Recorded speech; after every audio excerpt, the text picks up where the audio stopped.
3, 2, 1, boom. We're back in the KNOVA podcast. I'm Coach Matt with Nina. Hey, everybody. And we're here with Aaron Olden, the owner-operator of Mindful Medicine Rochester. Rochester. Yes. Mindful Medicine Rochester. Okay, Great. Mindful Rochester. Okay. I think on Instagram it's Mindful Med Rock, right? Yes. Okay. ROC. Cool. So that's why I was like, well, so you specialize in acupuncture treatment as well as like holistic medicine practice, I guess is the way to word it. So take us kind of from your background.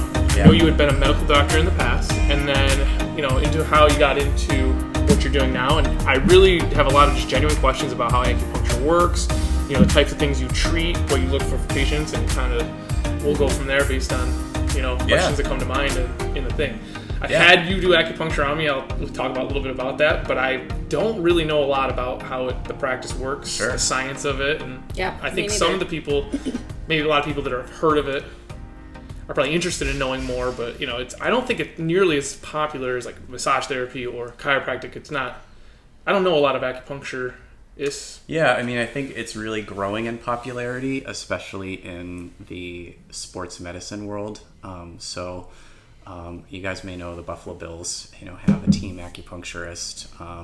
And actually that was one of the ways that I got inspired to do acupuncture is I went to the Catalyst games like several years ago when it was, I think, at the Bill Gray's, the hockey rink over there. And they had acupuncture on site. And a lot of the athletes were going to get, hey, could you work on my shoulder? I think I just pulled my hamstring. And it was sort of a different way of looking at acupuncture because I had received acupuncture in the traditional Chinese, method where they feel your pulse and they look at your tongue and they say, hey, your kidney energy is low. We need to boost your kidneys up. And so this is a whole different way of looking at acupuncture that I thought was really interesting. Okay. So I was already thinking about making a change, in my professional life. I did my training in internal medicine at Strong, and that was a 3 or 4 year program. And then I did some more training in pain management, and then I ended up working in hospice actually for about 10 or 12 years. And I did a lot of home visits, a lot of pain management, and I really enjoyed it. But I think what I missed was developing long-term relationships with people over time. And really getting to know them and getting to know their health. And then also I just sort of felt like our traditional medical model does not do a very good job of pain management. Pain management, and I think also mental health, two interests of mine that have been interests of mine for a while. So I just began to think about how could I use my training in a way, how could I create something that would let me do what I really want to do. And I found an acupuncture training that was for healthcare professionals. That took me 6 to 8 months to do. And I literally wrote my resignation letter, slipped it under my boss's door, and I found an office and I started from scratch. Okay. Wow. So I want to dive more in. I am curious because I agree with what you're saying. I think on a lot of things, there's just not enough. Our medical care system does not treat a lot of those areas, like you're saying, whether it be pain management or mental health. Although there are specific disciplines dedicated to that, I don't think it's even if within each of those disciplines, all the areas aren't being covered. And is there anything particular? I'm just curious on maybe if there's any triggers or what kind of sets you off to make you feel that way and be enough's enough to quit. Yeah, I think I felt that I was working within a system that really we're looking at individual organs, individual problems, and not the whole person. And I sort of view kind of our model as sick medicine model. Treating sickness. Yeah, we do really good at treating people when they're already sick or when they're really sick. 1 foot in the grave. Chronic. Yeah. And, I was seeing a lot of chronic illness, and, sort of at that point, what I was doing technically was called palliative care, which was we can't reverse your illness. Let's just try to focus on quality of life. Yeah. So I really did like the quality of life idea. I also really liked working in teams. So, in my practice, it was a physician, a nurse, a social worker, a chaplain, a pet therapist, massage therapist. I really liked that holistic model, which is kind of interesting and unique to hospice because you really don't get that from your primary care doctor. Or, right, like unless you go to sort of a specialized functional medicine doctor or something like that, you're really just getting kind of, one set of eyes. Whereas in hospice, it's actually a regulation through Medicare that you have to have a team. That's how all patients are treated, is through a team. And I really liked that, and I thought, well, I think I can, create a part of that team, and then as part of what I'm creating in my office, create a network of individuals like those that you've already had on the podcast here, so that we can address, the different components of the individual and not really focus on, hey, here's your one visit with your doctor a year that's going to be 15 minutes long, maybe if you're lucky, eyes on you for like 2 minutes, and that's it for a year. I mean, how is anybody going to make changes in their health or focus on wellness in that just sliver of time?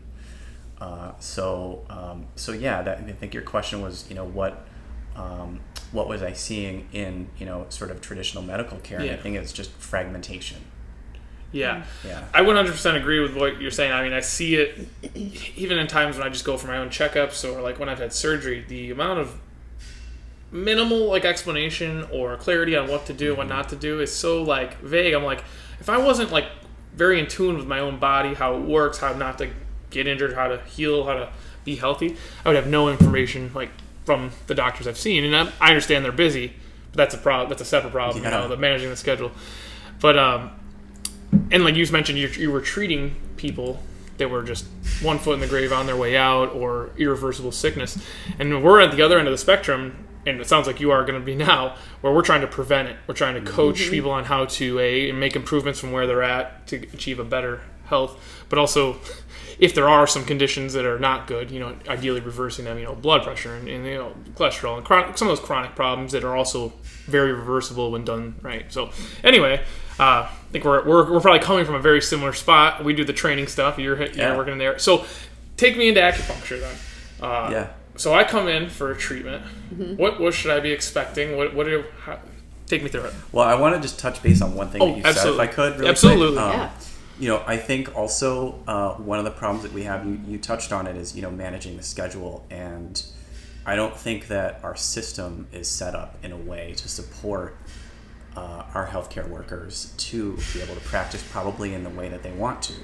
So I don't, although I left what you would call sort of Western medicine and I practice a sort of a different approach, I don't blame our providers for the way that we are practicing medicine, because the way the system is set up. I definitely don't blame individual doctors or anyone, but the system and whoever governs that thing.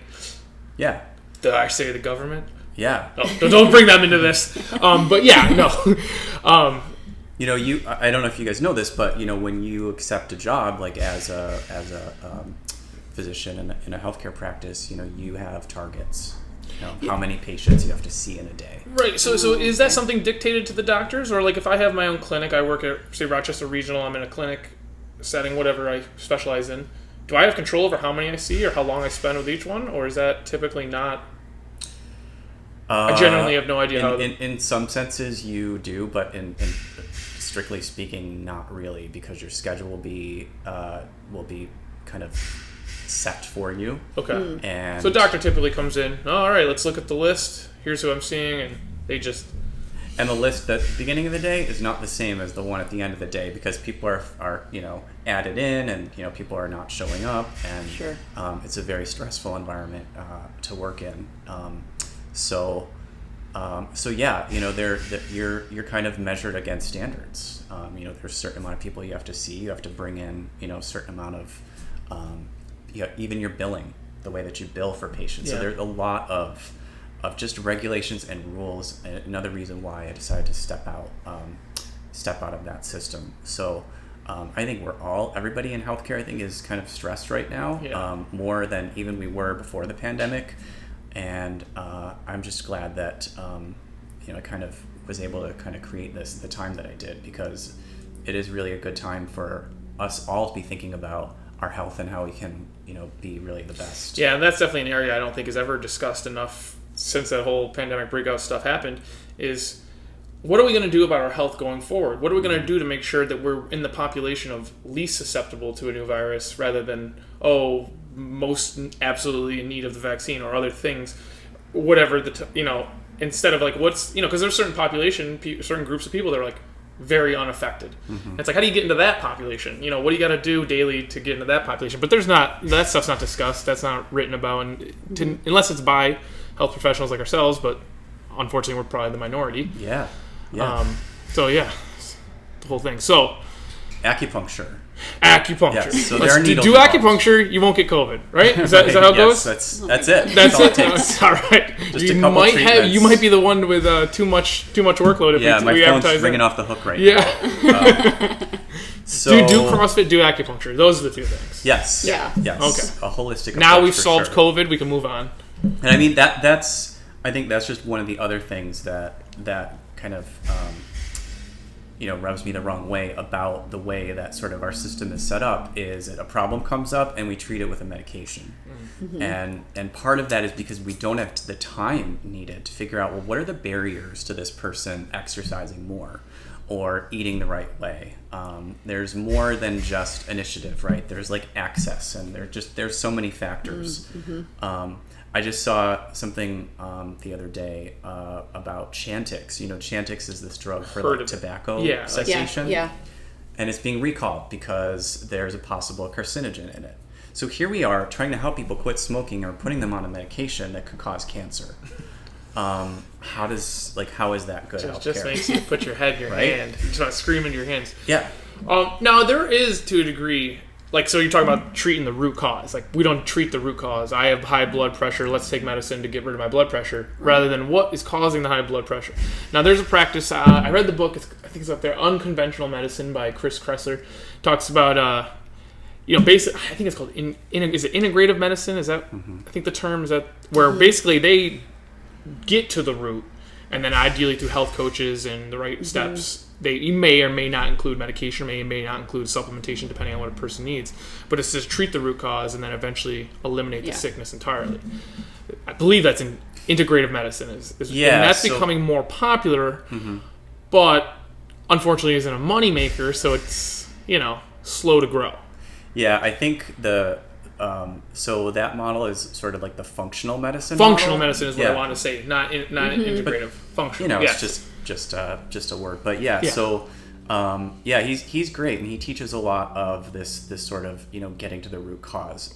What I like about that model is it is what we would call interdisciplinary. So you have access to a health coach and personal trainer, and you're kind of creating this team around you.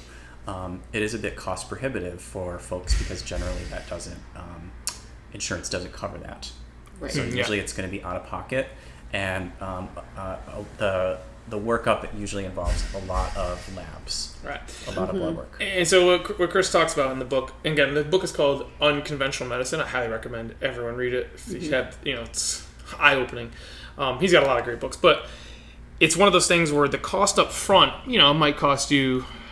You could run yourself several thousands of dollars doing the tests and the preventative and the diagnostic care. But you're talking hundreds of thousands of dollars on our medical system if you actually become sick or your chronic disease becomes, I don't know, chronic death or cancer or something like that. Where, with the amount of money you spend in the long run is catastrophically more. Yeah. And so the trick they talk about in the book is how can we get our healthcare system to support this, more expensive in the front end, but significantly less expensive in the long run. If you figure out how we can get that covered, let me know, because I'm first in line. I teach people how to run better and deadlift. That's a different different level than where I'm at right now. Here's the benefits of broccoli and lean meat. Yeah. to revamp the medical system, I don't know. Yeah. But I think they are onto something, and I think they are focusing more on wellness, and I do like that. We do have some functional medicine doctors in town. Yes. Who really know what they're doing, and they're trained in the traditional medical system, so they understand how to sort of walk people through the process. And I would say too, like, I mean, I think obviously regular doctors, traditionally trained doctors, absolutely know everything that anyone who's functional medicine would have to know. So it's like functional medicine is just like different area. I mean, they still have to have, I'm a health coach by New York State Board of Education standards, but I am no doctor. I would have to, totally. That's a whole nother level. So I don't want people to think we're downplaying like the value of doctors. I mean, that's like baseline.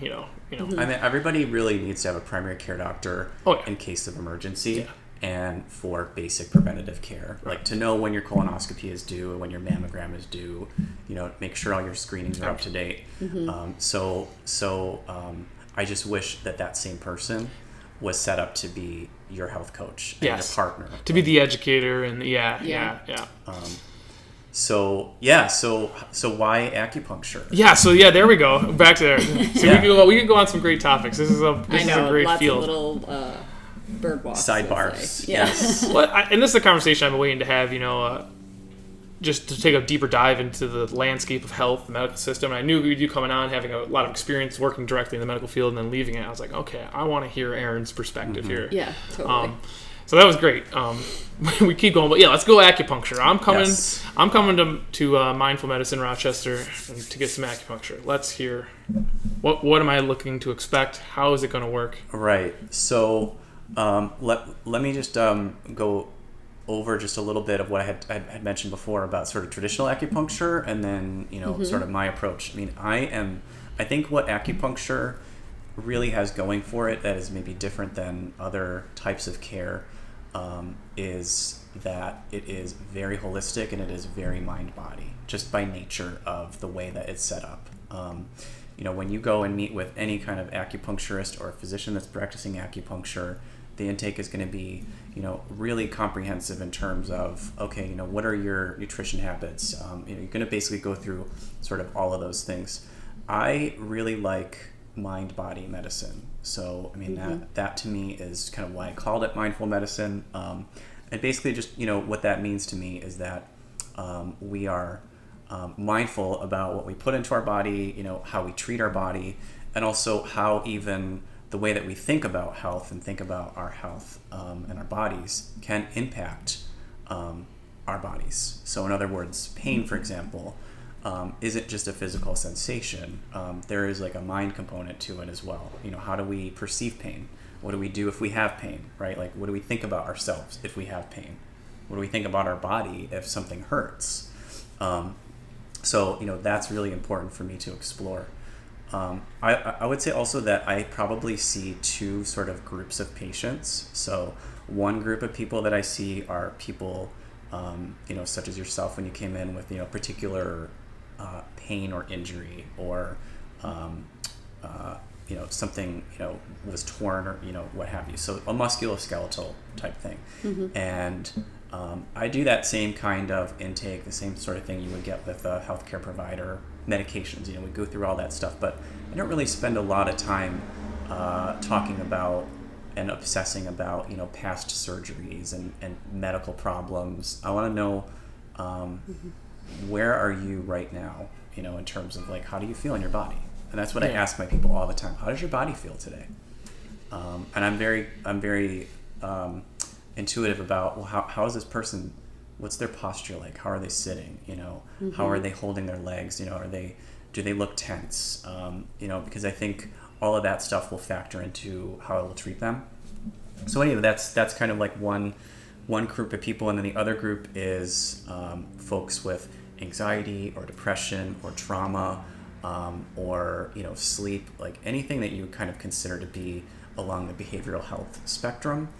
I love treating that stuff because it responds so incredibly to acupuncture in a way that I probably couldn't have even predicted before I started doing this.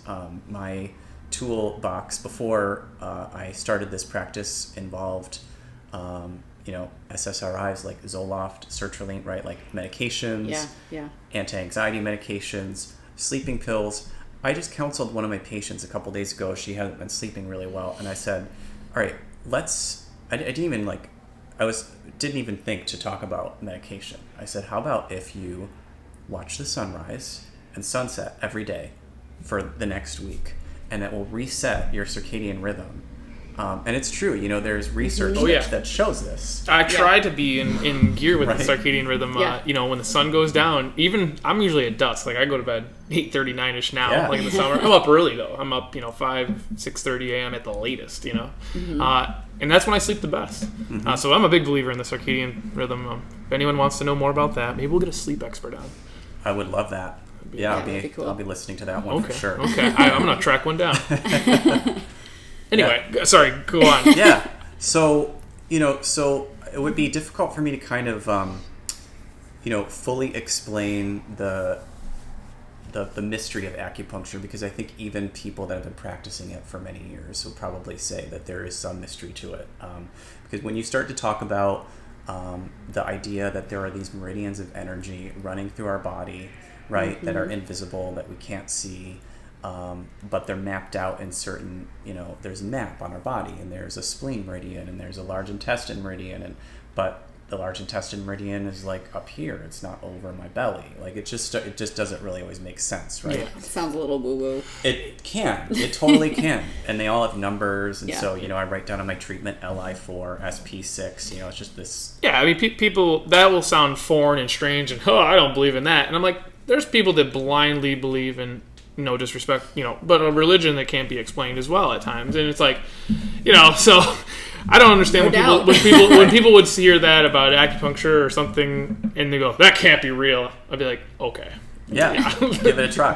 Right? Yeah, try it. Yeah, absolutely. But anyway, that's off topic. I'm sorry. But if you start to dig a little bit deeper, then you realize that it was amazing how smart they were 2,000 years ago to think up this system of treatment, and they didn't even have sterilized needles. They were using polished glass. Those microbiomes were strong back then. Yeah. Dang. So they've been doing this for thousands of years, but as you dig a little bit deeper, you realize maybe what these connections that they were talking about, these meridians in the body, are actually is connective tissue, right? I mean, if you study fascia, right, connective tissue. There's a book called Anatomy Trains, and you realize that we have these lines of connective tissue that run the length of our body. So that would actually make sense that if I put a needle down in your ankle, that's actually connected back up through the, like your thoracolumbar fascia in your back, and that can help with back pain. So, and then if you go a little bit deeper than that, like some of these really strong points that we use, and what I mean by that is that when I put the point in, you really can feel almost like the energy of that point in your body have this ability to elicit strong physiological changes in the body that you can actually visualize and measure. So for example, putting points in and noticing that respiratory rate decreases, and heart rate variability, which we could talk about if you want, increases, which is a marker of health. So you can actually measure these things. I'm wearing my Whoop right now. Yes. I try to track my heart rate variability. Then I think I'm at a 94 recovery today. So nice. Just saying. Impressive. And that's ebbs and flows. I have streaks of not good recovery, but that's really impressive. I mean, and I like that stuff, and I think that sort of those numbers, as much as I try not to really attach myself to them, people, many of us need to see that. I'll tell you, ever since I started tracking heart rate variability, I've learned I can sometimes just feel in my body without looking at the Whoop and everything. I just can tell, I must have a bad recovery day just by the way around my throat I feel like a tightness, or and it started to make me more in tune with just how you almost can intuitively tell how recovered or how well I feel from every conversation you're having. I must be really well recovered today. I can make eye contact and talk clearly. And other days I'm like, I just said something, but I don't even remember what I said. I have moments like that too much, and you're like, it must be the heart rate variability can play a role apparently. So then, let me just ask you then, if you don't mind, would that affect how you might approach your session that day, your training session? For my own personal workout? Yeah. Oh, absolutely. There are some days where, if it's bad enough, there's no point in putting myself to that kind of stress. Where in the past, I've been like, suck it up. Work's got to be done. And, there's some value in that, but probably not as much as people like to think. You can be tough or smart, and life's a lot longer if you're just going to be tough the whole time. Yeah. That's just my opinion. Yeah. But that's my own trial and error figuring that one out. No one explained that to me when I was young. That's the essence of what I'm trying to get people to do, is to be able to understand where they are at in their body and make decisions based on that. Yeah. So you've kind of plugged into heart rate variability. You're kind of measuring some of those things. It's very difficult for some who have never had an experience of maybe working out in a gym as much as you do, or just understanding your muscles the way you do and your body the way that you do. Yeah, and I would think it too. Like, I mean, I'm too into it because I'm a trainer. I spend a lot of time thinking about my body and the health of stuff. But a lot of people, kids, college, younger adults, growing up all the way, whatever, people aren't really taught how to be intuitive, how to read your own body, how to like go internal and be like, am I okay? Like, not only mentally but physically. Like, other than being like, oh yeah, my calf is really sore today. Like, that's obvious, Right. But like, you can be stressed, strained, physically exhausted, but also like physically functional. So you think, oh, I'm physically functional, I must be good to go. Yeah. And then, that's when a lot of the injuries I think happen.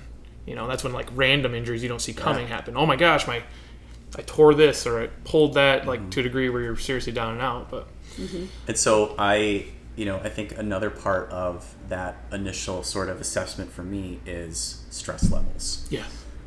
Which you just touched on, and it's huge because we are under incredible amounts of stress, especially, well, maybe not now as much as about a year ago, but incredible amounts of stress. And I think, pointing out to people how detrimental that is to our health, but at the same time, how empowering it can be to really take charge of that. And, that kind of goes back to like the medical model, which I feel like, unfortunately, we have given too much. I'm just talking about a person now, not a physician, but we have given too much power to the medical system, thinking that I go in, you give me something, I take it, I'm fixed.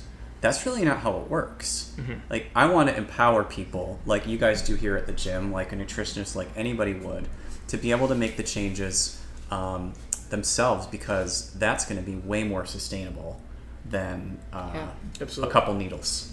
Yeah. So I view the needles as a tool, just like I might be talking about somebody might do breath work, teaching with someone. Oh yeah, you're a breath specialist. Yeah. Love that stuff. So I'm not just. It's not just really needles in my practice. I would say probably 95% of people get an acupuncture treatment. Some people come in and say, hey, I just would really like you to take a look at my health. Let's create a plan for how I'm going to move forward. I remember when I came in to see you, you had like a significant, it was like at least an hour I think we spent, where you kind of gave a whole health evaluation. I answered a bunch of questions on a sheet. Yeah. And to tell you the truth, some of the things I wasn't even thinking about before I went in there.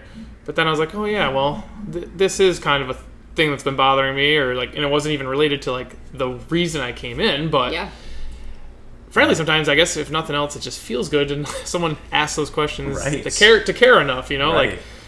Like, anyway, how much of, people kind of giving themselves up to the medical system, do you think is just a person trying to avoid accountability for their own, like, cause sometimes it's like, it's so much easier to think, oh gosh, Farron could just give me needles and fix my back or my neck or whatever, would be great, rather than me being, hey, you're clearly causing this, something is causing this, something you're doing is causing this, or even if it's the way you're thinking. How much do you think that is just like, or how important do you think it is for people to take control of that?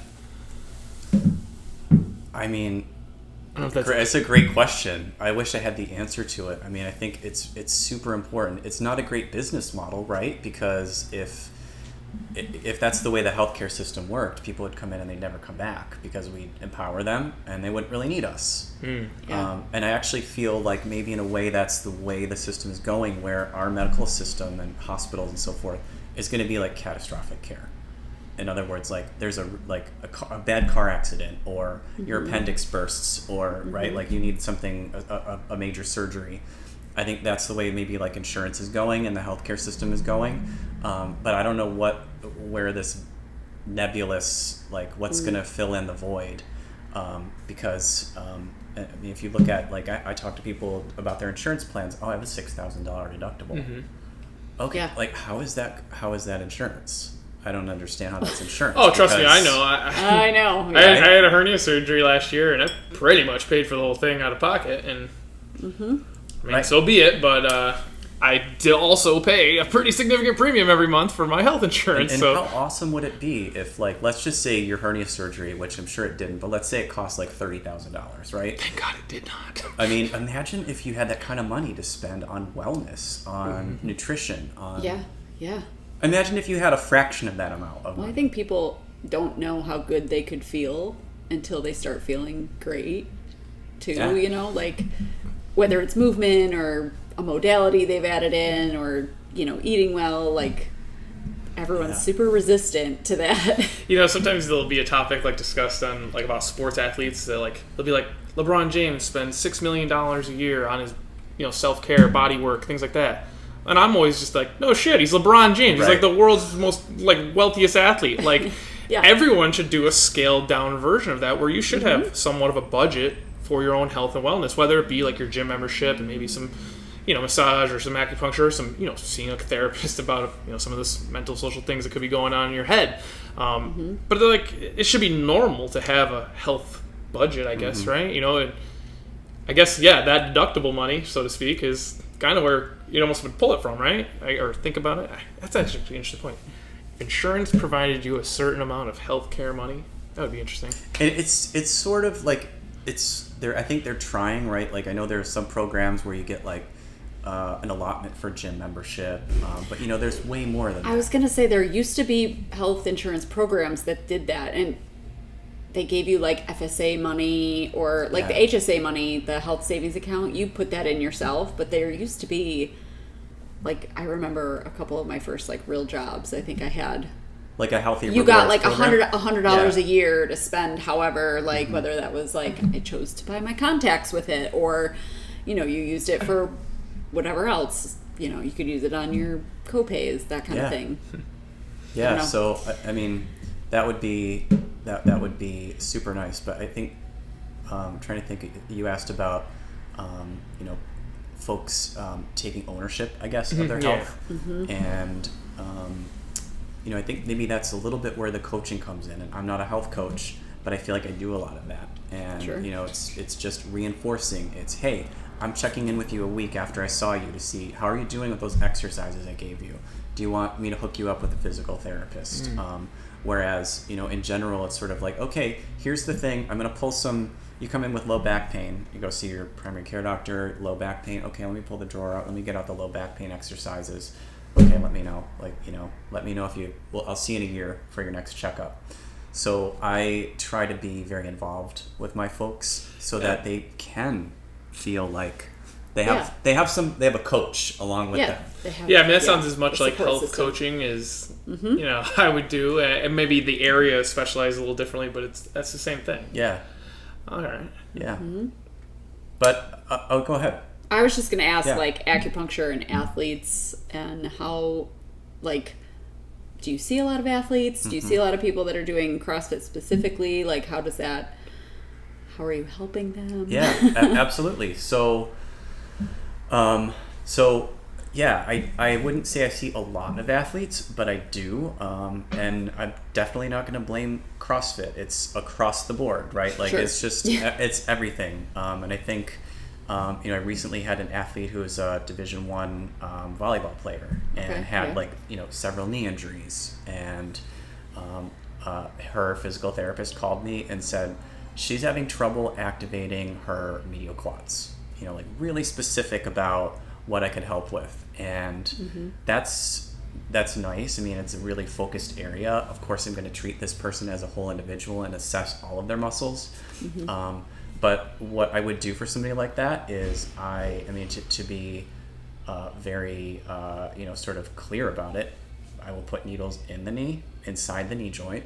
I will put a needles along the quad, hook it up to some E-stim, and we get that quad firing. And I don't believe that that's going to fix the problem, but what I do think about that is that the person that's on my table can now feel what it feels like for that muscle to be contracting evenly and smoothly, and then I might put some needles in the glutes so that they're working together, so you can feel like, oh wow, I feel. And I don't think I would have believed this before, but I mean, I have had many instances where I am treating specific muscle groups based on my exam, and you know, an individual says, I haven't felt that muscle fire like that, or I haven't felt that muscle move. I wasn't even aware that that muscle was there. For one, it's like some of these neck muscles that we have that are incredibly, you know, can be very tight. People with headaches, for example. So I again use it as a tool. Does it help to rehab a patient who had an injury and the brain muscle connection is injured in some way, and it kind of restores that? Yes. Does it bring more blood flow to the tissue? It does. When you put the needle in a muscle and you attach it to some stim, your body produces its own endorphins, so it helps with pain control. So physiologically, there's a lot of things, but to bring like the mind component into it, I think it helps the person who's on the table to really be able to like get in their body and feel sort of those muscles moving and recuperating. So that's what I do with athletes, and I don't have a specific like, hey, five visits or 10 visits. It really base it on an individual, you know. Oh, it depends. Oh, yeah. That's weird. That's a saying here on our podcast. Yeah. We get that a lot. Whether we talk to registered dietitian, massage therapist, chiropractors, just coaches, other CrossFit coaches. What we give our patients, what we give our clients is it depends. I would be, at this point, after all the people we've met with and just what I've learned about life, if somebody gives me their definitive answer, you know what you need to do before they've even evaluated me, I'm checking out of that conversation quickly, because I don't know anyone who's good at their craft that like has an all-out answer for everything. Mm-hmm. Yeah. I was going to say I would actually like it if somebody told me it depends. Yeah, exactly. Because I like the way you're thinking. Yes. You're thinking about me and not 10 other people who have had this condition. Yeah. Right? Yeah, a lot of questions I get from clients, whether it be food or workouts, even stuff that is I generally want to say do this. It is still, I have to let them know it depends, and if you're you, it's going to be X, Y, and Z. But if you're Aaron, it's going to be DFG. And just in Yeah. Mm-hmm. Sometimes I wonder if it leaves them thinking, well, maybe he doesn't quite know because he didn't have such a certain answer. I'm like, well, it's because I know so much that it's weird for me to say that out loud. That's how I know there's actually a lot of different possibilities. Yeah. What is a weird saying? Multiple ways to skin a cat. Or those other sayings that people say. They're like, where does that come from? Anyway. I don't know. No, it's a responsible answer for sure. There's probably some horrible cat story I don't want to know the answer to, like 1709 and. Selma, Salem, Massachusetts. One of those stories. Yes. Don't want to know the answer. Anyway, don't skin a cat. Yeah. I love all animals. Yeah. So, I've heard the terms needling or dry needling. Is that is that the same as acupuncture? Or is that something different? Or I don't know. Right. So, so basically, my understanding of dry needling is. If someone is trained in acupuncture, that would mean, and I could be speaking wrong here, but I'll give you my experience. They understand the meridians, so they understand. Like if I said specific points, bladder points, kidney points, they would understand where those points are, and where they go in the body, and the depth of the needle insertion, and so forth. When I think of dry needling, I think of, and I do this in my practice. I'm assessing you. You're coming in for neck pain or headaches or something, and I find these really tight knots in your traps, in your rhomboids. And my goal is to put a needle right into that knot and break it up. That's what I think of as dry needling. So it's not like, okay, I'm trying to get point LI4. It's not that. It's, I'm moving around, I'm doing a little soft tissue work. There's these knots, and I'm going to try to do that. People who are doing dry needling are generally folks... in like the physical therapy or the chiropractic world. And a lot of that, unfortunately, is dictated by state laws. So sort of like a chiropractor can't say they do acupuncture. A physical therapist can't say they do acupuncture. Yeah, I think it was Mike that was telling us about there being certain rules on the type of people you could even hire in your office. Yeah. Like, so if I think what Mike was saying, this is Dr. Mike Penkin, he was saying I don't think he can hire an acupuncturist in his office, so he could refer someone out or something like that. You have to listen to that podcast to remember exactly, but it was like shocking to be like, why not? Like if I wanted to hire Aaron to work here at this gym, he's our acupuncture specialist. Apparently, I don't even know if we can technically do that in New York State laws. I think that's what it just comes down to is, what are you licensed to do, and then what are you licensed to kind of supervise underneath your roof. Yeah, maybe that's how it is. Yeah. So if you have somebody coming right, in I wouldn't be able to. But there are folks that do it, and I think people who maybe aren't from here who are reaching out to me over social media saying, how do I find a good acupuncturist? I think it's the usual thing. It's ask around. Go to some of the gyms and find out who they're sending people to. Make sure they're licensed. Would I get acupuncture from a physical therapist? I have. I learned acupuncture from a chiropractor in Canada. All the motor point stuff I do, which is basically putting a needle into a specific muscle to get it to fire. I learned that from a chiropractor up in Canada who treats Olympians and NHL athletes and stuff. So they can do it. Like it comes down to just regulations. And I think that's when we started off, you were saying I really don't feel like I know that much about acupuncture, and I think I'm hoping to change that, at least in our community. By number one, bringing some more credibility to it, because what I do is what I learned in my practice is evidence based. We don't recommend treatments that haven't been shown to be effective, for example. So I do my research, and I try to stay up on what are the good points for nausea in pregnancy, for example, or what are the right ways to treat hot flashes. So I try to stay really up on that, and I have had really great results, and I'm happy to say that now, 3 years into having my practice, pretty much all of my my patients or clients, so to speak, come from word of mouth. Yeah. Which is great, because it's people that have had a good experience with me that send friends and family, and so I feel like I'm building kind of this really cool network. But like I said, these treatments really do work. Not to say that I fix everybody that comes through my doors. Part of a puzzle, right? Pieces trying to put your pieces of the puzzle for them together. Yeah, I know where my knowledge ends, and I work a lot with Mike and Sarah at Pickle, and I work a lot with massage. That's just completely coincidence. I don't think I knew that. Yeah, Cool. We actually sort of met. We're building a team. Yeah, We are. Awesome. I met those guys through Chad and Melissa, actually, from Kinetics, and that's another thing too, is I also refer people out for personal training. If I feel like people, I'm working with somebody and I mention oh, here's a massage ball. I'd love to see, could you show me what you could do? Put against the wall and just, let's work out some of these knots. And to me, maybe I'm picking up they're kind of uncomfortable with this situation, or this isn't something they've done before. How would you think about a personal trainer just for a few sessions to set something a nice program up for you? So I keep an open mind to all of the providers in our community, because we have some really good folks, and we are better as providers when we're working together. Yeah. We totally. look at things with different eyes. I think having a network of people who think or understand hey, this is a holistic thing. I'm a piece of the puzzle.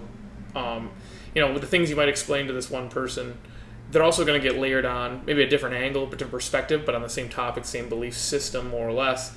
That'll help them understand that, hey, you're on a journey. Your whole body's involved, your mind too. It's not just me, the trainer. It's not just you, the acupuncturist, that can fix it. They're playing an active role, putting their own pieces into the puzzle, solving this Gordian knot of health, right? Yes. And longevity. Yeah. Because we're a little limited on time, I actually really would love to have another conversation with you where we talk about the mental health and some of the mind stuff a lot more. So maybe we'll have you on again. I think that is very interesting to me personally, just because I find those topics, but I bet you a lot of other people could benefit from that. And no, I agree. I didn't really put a lot of thought into that. I knew you did some, holistic approach, especially with the mindset, but I didn't think so much about the mental health side that acupuncture's treating, and I'd like to talk more about that. But for today, yes. You don't even want me to just give you 5 minutes on that? I mean, you can give me 5 minutes. We're running. running. How are we doing? We have. We've got a go little ahead. less than 14 minutes left on the clock. I can give you the short, hopefully 5 minute give explanation. Give us the trailer to the next pod we're going to do on mind. Yes. So there is a lot of research actually in the veteran system, so in the VA, using acupuncture with veterans who have had either a traumatic event or have pain or some injury, not only with traditional acupuncture, but using acupuncture on the ear, actually, and putting points in the ear. And there are protocols, one of which is called battlefield acupuncture, and they are training active duty soldiers on how to use these needles in the ear to help if someone is injured and they can't get to medical care, or there may be some traumatic event and they're having an anxiety attack. So they're actually training them to do what is being called battlefield acupuncture, and there's a lot of research sort of going into this, and it's an area that I'm really interested in exploring. And basically, I think the bottom line is that acupuncture is just really good at shifting our bodies from fight or flight to the rest and digest, quite simply. I mean, everybody pretty much, I think, knows that we're constantly, in a state of, most of us, stress, stressful situations, traffic, appointments, work, whatever it is. And the needles and just sort of the power of being able to kind of feel that connection to your body, like I was indicating before with some of these measures, they have this ability to really shift you into parasympathetic. That's why oftentimes people might feel a bit lightheaded after a treatment. They might want to go home and take a nap. Yeah. They might not really want to eat because their digestion is improved. I can't tell you how many times I put needles in people. It sounds funny. 1 or 2 are in, and all of a sudden I start hearing their stomach gurgling. And that is the parasympathetic system kicking in. So, and I actually point it out because I think it also helps the person that's on the table to realize that, like, maybe to buy in a little bit, like, something's happening in my body with these needles. Yeah. So anyway, it's a great way to treat things like anxiety, depression, and so forth with kind of a manual treatment with needles that I also like to pair up with, hey, let me just teach you a little bit of meditation. Let me teach you some breath work. Let's do a little breath work while you're on the table, maybe. Maybe didn't think that this was the type of thing that I would be seeing a lot in my practice, but I'm glad that I am because there's a lot of it out there. I just want to say too, to people who are curious on what some of the experience is like in your office, it is the most. You're having needles put in you, but it is so relaxing. Like I don't know if it's like that in every acupuncture, but it's not like clinically like you're going to your doctor or hospital setting. It's like spa relaxing.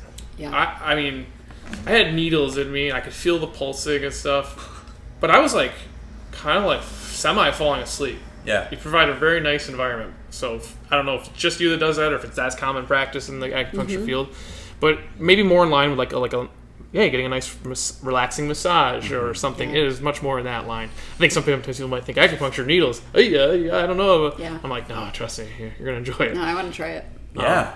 I should have brought some needles today. Oh man. Next time. For the mental health one, we'll do it.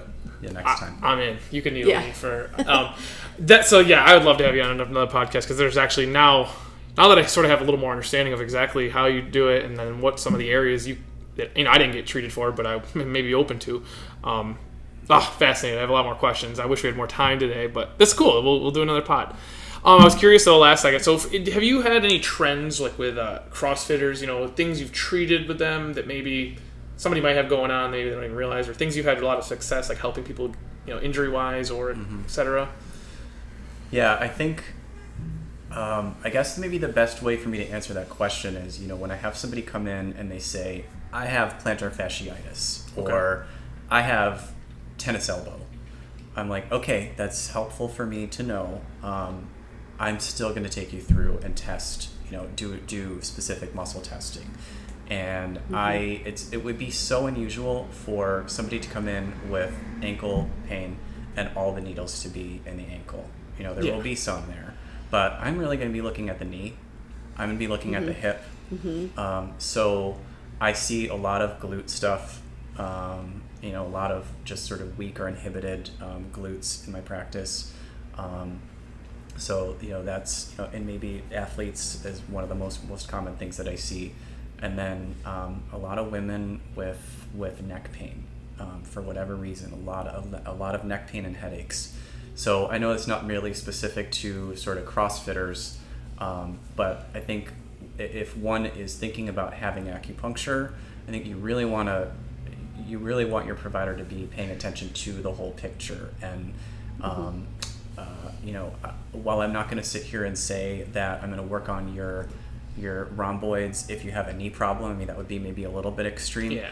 On the other hand, it wouldn't surprise me if I put a needle in near the knee or, worked on the glutes and you felt something release somewhere else, because these connective tissues they're connected. Yeah, definitely. One thing I try to talk to some of our members, clients, and people I train is like there is like an upstream effect. Like something at your knee's bothering you, it could be something at your hip, quad, etc. There's rarely the one thing at the one thing, and I think you must treat the body in the same way that I try to explain. You're getting this cramp because of this happening here, not just where the cramp is. So that's cool. So that's holistic approach. All right. So sounds like you do a very good job helping people diagnose the cause, the root cause. I love that. Yeah. The last question I think a lot of people have, people are nervous about needles. Is there anything you say, or do people be like, needles make me nervous, I don't like tattoos, or I don't, Yeah. It is funny to me, because once in a while I will have someone who's like just covered in ink, but I can sense they're really nervous about what's about to happen. I mean, I think that's just a natural response, right? Yeah. You don't know what to expect. So, number one, thank you for saying that about my office. I wanted to have a place where people would feel like they weren't in a doctor's office. Yeah, it definitely doesn't feel like that. Right. So, like, you're not going to have that the roll of paper on the table that gets pulled out. And I have all my tools. I have a stethoscope and a blood pressure cuff. And if I've got somebody coming in that needs all those things, I check those things. But I think environment is huge. So you want to feel that it's private, which my office is very private. I usually only have one person there at a time. And I walk them through the whole process. So I find myself saying a lot, you're not going to just all of a sudden find me putting needles in your body. I'm going to explain the whole thing to you. And do you want to see me put one in my hand? I'm happy to do that. Would it help you to see what it looks like? Some people say absolutely not. That's actually going to make it worse. Okay, Yeah. Good to know. Yeah. Understandable. They're like, I'm not going to watch you at all, actually. Yeah. I'll tell you, when I go to get acupuncture myself, my hands start to sweat, I close my eyes, and I don't watch. So I'm very honest with people about that, because I think, they realize, oh, okay, so he's nervous about it. He knows how to make me calm. And I have not had an experience where someone has said, I need to get off the table. Like, I can't do this. Yeah. But I need to make sure that the person is safe, right? Like, I don't treat somebody sitting up for the very first time, because if you're sitting up in a chair and all of a sudden you get lightheaded, you're going that way. Yeah. So, it's important to also have someone positioned really well. Most of the time when you get on the table that I have, which is heated, and I make sure your body, that's the other thing, you got to be comfortable. Like, so if you're laying there and your neck is, you're way overextended, how are you going to be able to relax? So I'm really attentive to that. Music is calm. And then, look, we're only going to put as many needles in as you are comfortable with. Like, I'm not here to tell you need 10 or 12 or 20 or 5. So I'm going to walk them through the whole process. Most of the time, by the time people get to my office, they've already worked through a lot of that because they're there now. But I still try to sort of, allay any fears that they might have. Yeah. I'll say too, like, if you don't look, I mean, they are pretty small needles. I remember I think you were doing my forearm one time too. And I just looked away. I almost didn't know if they were in. And then I looked, and I get like 3 of them in me. I was like, oh, look at me, I'm tough. Yeah. I didn't even feel it. No, it's not like you're getting a syringe stuck in you, you know what I mean? Yeah. It's very, very small needle. It's very safe. Only once in a while have I had anybody say that they had like a bruise or something, because again, these needles are hair thin. And you're right, a lot of times, this just happened to me yesterday. A person looked down at their shoulder.